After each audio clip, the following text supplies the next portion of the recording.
always have a thread tension dial for the top thread, and most have one for the bobbin thread too. Before you begin any sewing project, it's important to test and adjust your thread tension, as it can vary depending on your fabric, layers and sewing method. Here's how. Firstly, every machine is a little different, so always check your sewing machine manual for the best guidance. Take a small double piece of fabric you're about to sew. I like to use the scraps left over from cutting out my pattern pieces.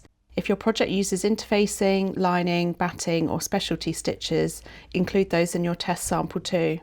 Before we start sewing, make sure your machine is set up correctly. That means using the right needle and thread for your fabric and making sure your machine is threaded properly. To make spotting tension issues easier, use contrasting colours for your needle and your bobbin thread. This will allow you to see exactly which thread is causing the problem, however make sure that both threads are the same type and weight.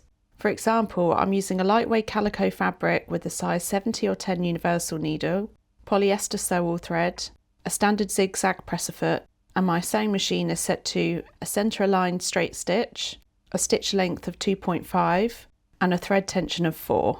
If you're unsure how to do this, I've linked related videos in the description below with more detail to help you. Sew a straight line about 15 centimeters long. When your tension is correct, stitches will look smooth and flat on both sides. The top and bobbin threads interlock neatly between the layers of fabric. The top thread should only be visible on the right side and the bobbin thread only on the wrong side. If your top thread tension is too loose, you'll see loops forming on the underside of the fabric. To fix this, increase the tension by turning the dial to a higher number. If your top thread tension is too tight, the bobbin thread will be pulled to the top side of the fabric. To fix this, reduce the tension by turning the dial to a lower number. Always adjust your tension in small increments and test as you go.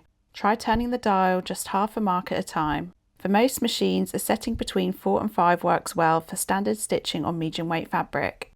Make sure you are using the same weight and type of thread for both the top spool and the bobbin, as different threads can cause an uneven tug of war. If you are still having issues, check these common mistakes. Sewing machine threaded incorrectly, presser foot lowered while threading causing the tension discs to close, incorrect needle size, needle bent or damaged, needle thread and bobbin threads different in type and weight, fibres or lint caught in the tension discs. You can clear this by folding a piece of fabric in half, inserting it into the tension discs and moving it up and down. If adjusting the top tension doesn't solve the issue, you may need to adjust the bobbin tension. Use a small screwdriver, turn clockwise to tighten and anti-clockwise to loosen. Be cautious, tiny adjustments make a big difference. For more sewing Bexpertise, I've linked helpful videos in the description below. Please don't forget to subscribe, and as always, happy sewing!